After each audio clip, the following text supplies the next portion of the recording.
Dos Estados Unidos, a gente volta agora para o Brasil, porque o presidente Lula liderou hoje o ato em defesa da democracia, 2 anos após os ataques às sedes do Poder em Brasília, enquanto o ex-presidente Jair Bolsonaro é investigado por tentativa de golpe de Estado. Confira no VT. O presidente Luiz Inácio Lula da Silva liderou nesta quarta-feira um ato em defesa da democracia, 2 anos após o ataque à sede dos 3 poderes em Brasília. A cerimônia também marcou a entrega de 21 obras restauradas após serem vandalizadas pelos extremistas. Entre as obras recuperadas estão um relógio de pêndulo do século XVII, feito por Balthazar Martinot, relojoeiro do rei da França, Luís XIV, e uma ânfora italiana em cerâmica esmaltada. Durante a cerimônia no Palácio do Planalto, Lula descerrou a tela As Mulatas, do pintor modernista Di Cavalcanti. Hoje é dia de dizermos em alto e bom som: ainda estamos aqui.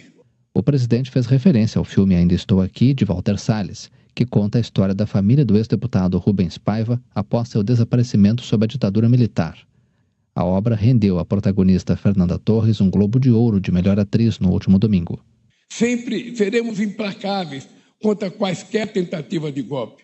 Os responsáveis pelo 8 de janeiro estão sendo investigados e punidos. Ninguém foi ou será preso injustamente.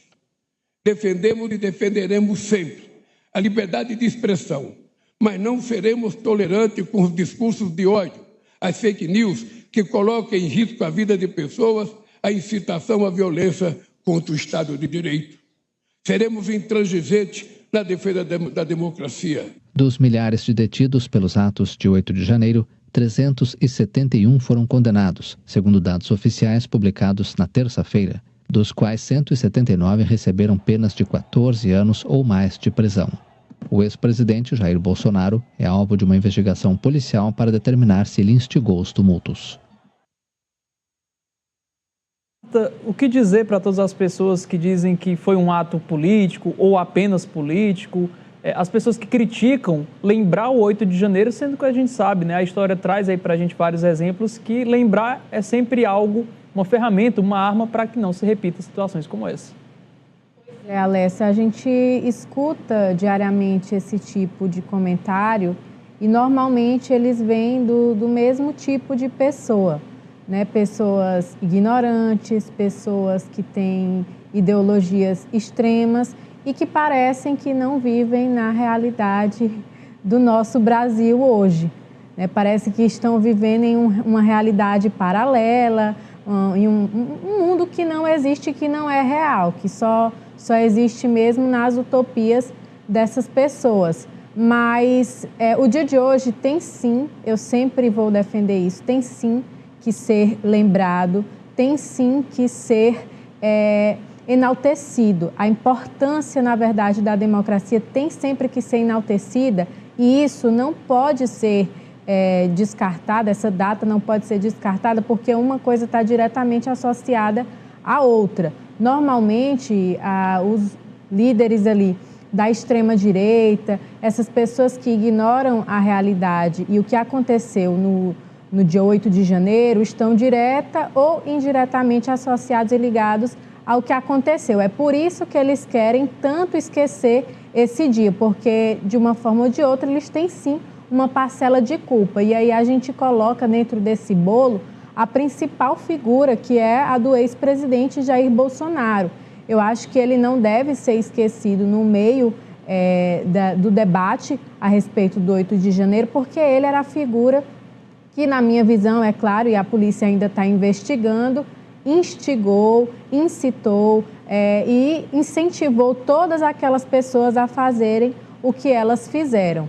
Então, não deve ser visto como apenas um ato de pessoas que estavam ali para protestar, como eles colocam. Aquilo ali foi uma tentativa, sim, de golpe de Estado. Se tivesse dado certo, inclusive hoje nós não estaríamos falando sobre isso, hoje nós não estaríamos lembrando essa data, mas que bom que não deu certo pela incompetência de todo mundo também que estava ali envolvido no meio disso, Alessio. Agora, eu também acho muito importante que essa data, que esse momento, de fato, não seja politizado, não seja um ato que levante uma bandeira partidária, porque é um momento em que a gente está falando da defesa da democracia, da defesa das instituições, da resiliência das instituições brasileiras que foram mantidas apesar de tudo que aconteceu. Então, eu acho que levantar bandeiras partidárias num momento como esse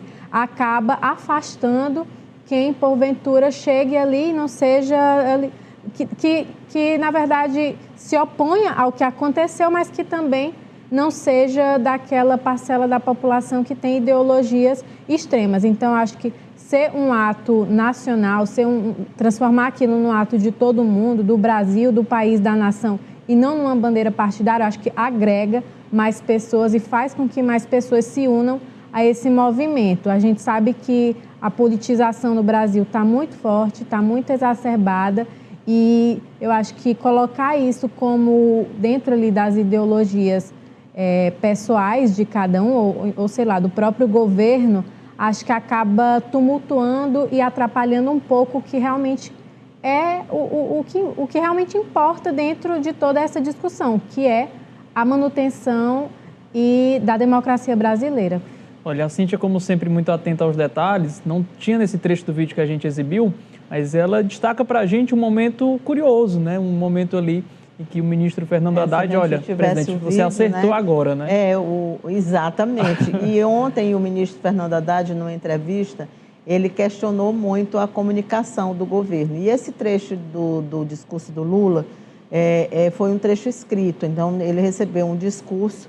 Eu não vou lembrar aqui o nome do ghostwriter dele, que prepara todos os discursos, mas é sempre maravilhoso, o texto é sempre maravilhoso. É o mesmo jornalista, há muitos anos ele faz isso. Eu realmente não vou lembrar aqui o nome dele, mas sempre que o Lula lê os discursos dele, eu lembro muito daquele primeiro, o discurso da Vitória, que foi assim perfeito, foi todo bem pontuado. Esse também de hoje foi muito bem pontuado. Ele começa dizendo que a primeira coisa que ele queria dizer, ainda estamos aqui. E aí o Haddad, que estava na primeira fila, ao lado, se a gente tivesse a imagem, seria melhor, porque poderia eu dizer para quem que ele virou e falou. Ele vira para o interlocutor que está do lado dele e diz o seguinte: boa. Ou seja, dizendo, olha, acertou em cheio. O discurso começou bom. Todo bom discurso começa você chamando a atenção do espectador. Então, ele já chamou a atenção ali de todos, porque todo mundo sorriu, lembrou do filme, obviamente, né? Foi feita ali uma comparação. Foi durante o discurso, então nem seria essa a imagem. Mas durante o discurso ele virou e falou, mas foi nítido isso, sabe? Não precisou nem de grandes habilidades de leitura manual, não. Ele virou e falou assim, boa. Eu queria só comentar rapidamente sobre o que a Marta falou, e que isso também, Marta, hoje ao longo do dia foi muito questionado. Mas eu queria que a gente também trouxesse um outro ponto de vista, porque o golpe, a tentativa de golpe, ele foi um ato político, sim, de uma corrente política. Resistir a esse golpe é outro ato político. Ir a uma solenidade, a um evento que lembra uma tentativa de golpe, é um ato político. Então, assim, é muito hipócrita a gente... Não estou falando de você, entende? Eu estou falando dessa forma apenas de enxergar. É muita hipocrisia a gente achar que num evento como esse não há uma politização.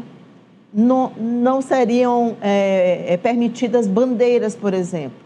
O que eu acho, que eu questiono, é que deveria ter mais bandeiras, não só do PT, deveria ter bandeiras de outros partidos, de todos os partidos progressistas, os partidos que são a favor da democracia, deveriam ter orgulho de ostentar a bandeira. Eu penso dessa forma, sim, porque, afinal de contas, o dia 8 de janeiro é de ser celebrado como o dia de defesa da democracia. Então, é mais do que natural que as forças progressistas que são favoráveis à democracia, que eram contra aquela tentativa de golpe, que no dia de hoje elas digam, estou aqui, ainda estou aqui com a minha bandeira. Nada mais justo do que ter a sua bandeira. Se só tinha a bandeira do PT, paciência. A gente tem um país desmobilizado. A gente tem um país onde ideologias são cada vez mais voláteis, cada vez mais líquidas. Então, você tem uma ideologia de manhã, de tarde, você tem outra. Muito fluida, Esse é um né? problema, sim, que o Brasil tem. Esse é um problema. Mas exibir bandeiras não deveria ser uma vergonha. Eu acho que deveria ser um motivo de orgulho você ter o seu partido foi contrário, seu partido é pela democracia, então hoje eu vou lá de azul, de rosa, de amarelo, seja qual for a cor do meu partido. O que é partido político não é só para fazer aliança em prol de ganhar a eleição, não. Partido político é para defender o país, defender todos os conceitos que você coloca lá na formação do seu partido político. É para isso que existe uma legenda partidária, do meu ponto de vista. Concordo que acho que o presidente Lula errou em muitos pontos naquele discurso, na hora que ele improvisou, ao falar dele. Eu não gosto quando o presidente Lula se coloca no centro das coisas. Eu, particularmente, como ouvinte, não gosto. Como eu não gosto de nenhum outro orador, quando ele vai falar, que ele fale dele. Isso é uma coisa minha, eu não gosto, pessoalmente. Mas dizer que ali não poderia ser politizado, não havia como não ser politizado ali, naquele momento. Não dá para você fazer um evento daquele com pessoas totalmente isentas. Não existe isso. Não tem como, até porque o ato era um ato, não existe, querendo ou não, político, né? Pessoas, primeiro que totalmente isentas não existe. Mas vamos supor que elas existissem, elas estariam em qualquer lugar do mundo, menos ali. Menos ali. É isso, Cíntia. Olha, antes